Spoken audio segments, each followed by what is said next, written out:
ইতিমধ্যেই বেরিয়ে আসলো আজকের বিশেষ বিশেষ সংবাদ। শুরুতেই দেখে নেব আজকের সংবাদ শিরোনাম।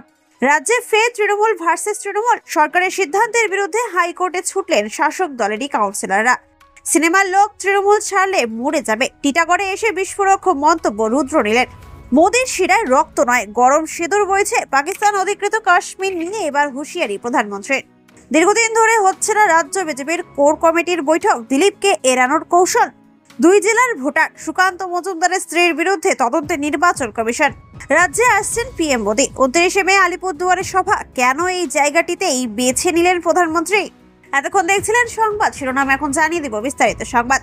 আর মাত্র কয়েক মাস, তারপরে শুরু হয়ে যাবে বিধানসভা নির্বাচন। 26-এর ভোটকে পাখির চোখ করে ঘর গোছাতে শুরু করেছে কম বেশি প্রত্যেকটি রাজনৈতিক দল। সম্প্রতি সংগঠনকে আরো মজবুত করতে বেশ কিছু রদবদলের কথা ঘোষণা করেছে তৃণমূল। তার মধ্যে শিরোনামে উঠে এলো শাসক দলের গোষ্ঠী কোন্দল। ইতিমধ্যে জল গড়িয়েছে কলকাতা হাইকোর্ট অব্দি। রাজনৈতিক দলে গোষ্ঠী কোন্দল নতুন কিছু নয়। অতীতে একাধিকবার চর্চার কেন্দ্রে উঠে এসেছে জোড়াফুল শিবিরের গোষ্ঠীদ্বন্দ্বের কথা। এবার যেমন তৃণমূল কাউন্সিলরদের বিরোধিতার জেরেই শাসক দলের ক্ষমতায় থাকা পুরো বোর্ড ভেঙে দিতে হলো। এমনকি এসডিও কে প্রশাসক পদে বসানোর পরেও বিতর্ক থামেনি। রাজ্য সরকারের এই সিদ্ধান্তের প্রতিবাদ জানিয়েও কেন এই সিদ্ধান্ত নেওয়া হলো সেই প্রশ্ন তুলে উচ্চ আদালতের দ্বারস্থ হলেন পুরুলিয়ার রঘুনাথপুর পৌরসভার একাধিক তৃণমূল কাউন্সিলর। জানা যাচ্ছে সংশ্লিষ্ট পৌরসভার মোট 13টি আসন রয়েছে। এর মধ্যে তৃণমূলের দখলে রয়েছে 10টি ওয়ার্ড, 2টি ওয়ার্ড কংগ্রেস ও 1টি ওয়ার্ড রয়েছে বিজেপির দখলে। এতদিন এই পৌরসভার পুরপ্রধানের দায়িত্ব সামলাচ্ছিলেন তরুণী বাউরি। তবে গত 24শে এপ্রিল তার বিরুদ্ধে অনাস্থা পেশ করেন 7 জন কাউন্সিলর।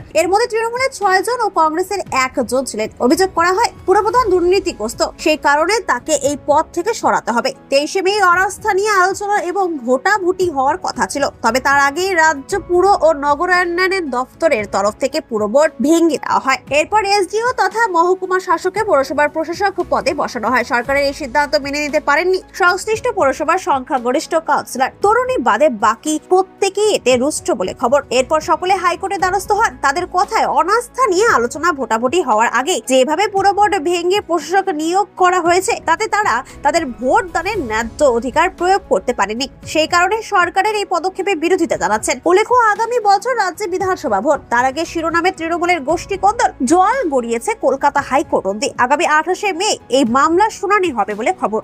তৃণমূলের জামানায় এমএলএ শব্দের মানে বদলে গেছে বলে কটাক্ষ করলেন অভিনেতা তথা বিজেপি নেতা রুদ্রনীল ঘোষ। বৃহস্পতিবার টিটাগড়ে দলীয় কর্মসূচিতে যোগ দেন তিনি। এখানেই তিনি বলেন, যে সমস্ত মানুষদের তৃণমূল টিকিট দিয়ে বিধায়ক সাংসদ বানিয়েছে তারা আসলে তৃণমূলে চাকরি করছেন। তাদের দেখিয়ে ভোটে জিতছে তৃণমূল। এরপর যারা তোলাবাজি করতে রাজি হন না, বেশি কান্নাকাটি করেন, তাদের 10 থেকে 20 লাখ টাকা দিয়ে দেওয়া হয়। আসলে তৃণমূল এমএলএ শব্দের মানে বদলে মানি লুটিং এজেন্ট করে দিয়েছে। সম্প্রতি ব্যারাকপুর শিল্পাঞ্চলের টিটাগড়ে তৃণমূল কাউন্সিলর রিয়াজ উদ্দিন ওরফে আরমান মন্ডলের ফ্ল্যাটে বোমা বিস্ফোরণের ঘটনা ঘটে। তারপরে কাউন্সিলরের ফ্ল্যাটে বোমা মজুত রাখার অভিযোগ ওঠে। সেই ঘটনায় ইতিমধ্যে গ্রেফতার করা হয়েছে অভিযুক্ত কাউন্সিলর সহ 3 জনকে। বোমা বিস্ফোরণের ঘটনায় তৃণমূল কাউন্সিলরের নাম জড়িয়ে পড়ায় ব্যারাকপুরের রাজনীতি উত্তপ্ত হয়ে উঠেছে। সেই ঘটনার বিরুদ্ধে এদিন টিটাগড়ে বিজেপির পক্ষ থেকে এক প্রতিবাদ সভা সংগঠিত হয়, যেখানে বক্তব্য রাখতে আসেন বিজেপি নেতা রুদ্রনীল। টিটাগড়ে এই অমরান মন্ডলকে কাউন্সিলরের টিকিট দেওয়ার জন্য বিধায়ক রাজ চক্রবর্তীকে কাঠগড়ায় তোলা হচ্ছে।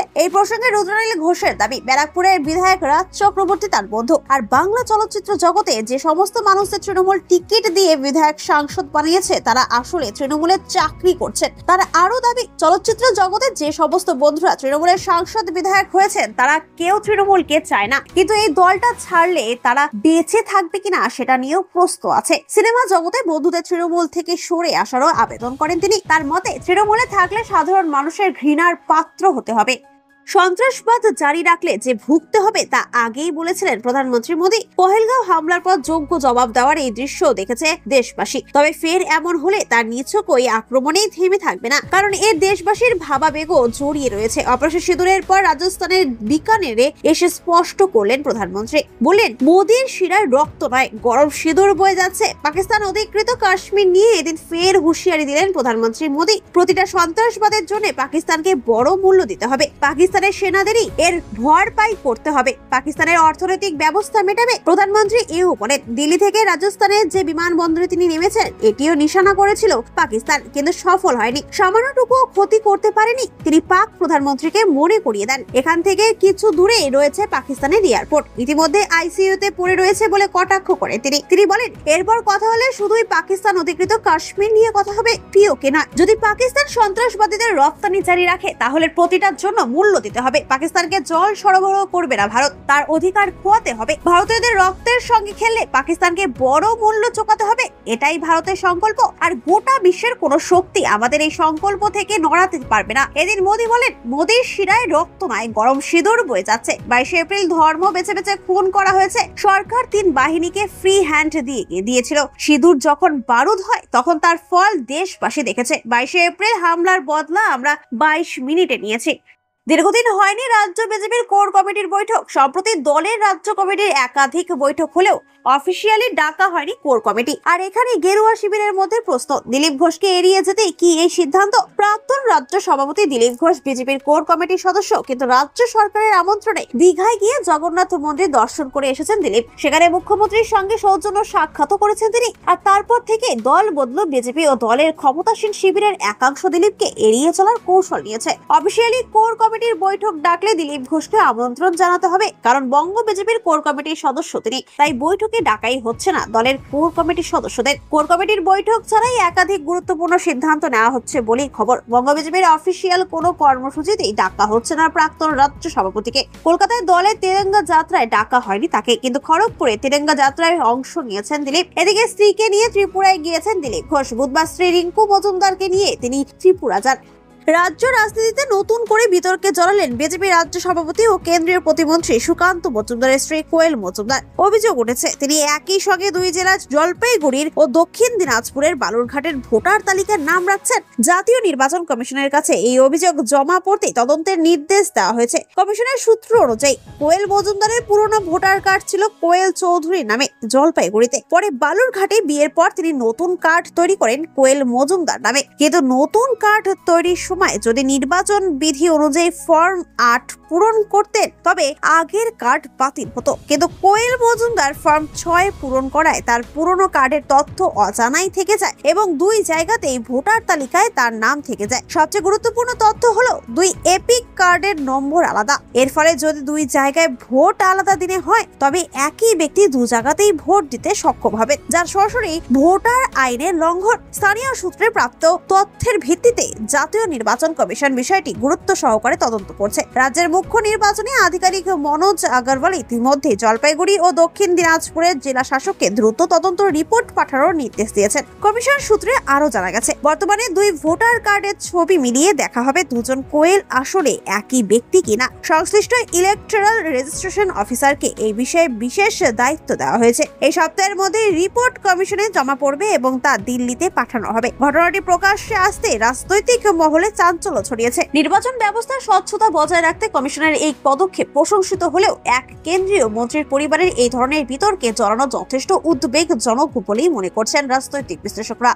সোমবার 3 দিনের উত্তরবঙ্গ সফরে গিয়েছিলেন মুখ্যমন্ত্রী মমতা বন্দ্যোপাধ্যায়। তার রেশ কাটতে না কাটতে রাজ্যে আসছেন প্রধানমন্ত্রী নরেন্দ্র মোদী। তিনিও উত্তরেই সভা করবেন। আগামী 29 মে আলিপুরদুয়ার প্যারেড গ্রাউন্ডে জনসভা করবেন তিনি। সম্পূর্ণ রাজ্যের মধ্যে কেন এই জায়গাটি নির্বাচন করলেন প্রধানমন্ত্রী? রাজনৈতিক বিশ্লেষকরা মনে করছেন এর নেপথ্যে রয়েছে বিশেষ কারণ। 26 বিধানসভা নির্বাচনের আগে আর বছর খানেকও বাকি নেই। এই আবহে বঙ্গ সফরে প্রধানমন্ত্রী মোদী আলিপুরদুয়ারে তার জনসভা ঘিরে বিজেপির অন্দরে তোড়জোড় তুঙ্গে। জানা যাচ্ছে ইতিমধ্যে সভাস্থল ঘুরে দেখেছেন বিজেপির রাজ্য ও জেলা নেতৃত্ব। জোর কদমে চলছে মেগা সভার প্রস্তুতি। এই আবহে অনেকের মনেই প্রশ্ন, আগামী সপ্তাহে প্রধানমন্ত্রীর জনসভার জন্য কেন আলিপুরদুয়ারের প্যারেড গ্রাউন্ডকেই বেছে নেওয়া হলো? এই নিয়েও সামনে এসেছে বেশ কিছু তথ্য। অপারেশন সিঁদুরের ক্ষেত্রে গুরুত্বপূর্ণ ভূমিকা পালন করেছিল বায়ুসেনা। আগামী 29 তারিখ আলিপুরদুয়ারে যে এলাকায় পিএম মোদী সভা করতে চলেছেন তার ভীষণ কাছেই হাসিমারা বায়ুসেনার ছাউনি। সেই সঙ্গে বর্তমান পরিস্থিতিতে চর্চার কেন্দ্রে রয়েছে চিকেন স্নেক। দেশের সীমান্তবর্তী নানান এলাকা ও উত্তর পূর্বাঞ্চলের 7 সিটার্স। এসব কারণে জনসভার জন্য আলিপুরদুয়ারের প্যারেড গ্রাউন্ডকে পিএম মোদী বেছে নিয়েছেন বলে মনে করছেন রাজনৈতিক বিশ্লেষকদের একাংশ। উল্লেখ্য, সম্প্রতি অপারেশন সিঁদুরের মাধ্যমে পাক মদতপুষ্ট একাধিক জঙ্গি সংগঠনকে কড়া বার্তা দিয়েছে ভারত। কেন্দ্রের এই কড়া অবস্থানের প্রশংসা করেছে গোটা দেশ, পাশে দাঁড়িয়েছে বিরোধীরা। এই আবহে রাজ্যে আসছেন খোদ প্রধানমন্ত্রী নরেন্দ্র মোদী। আগামী 29শে মে আলিপুরদুয়ারে জনসভা থেকে তিনি কি বার্তা দেন সেদিকে নজর থাকবে সকলের।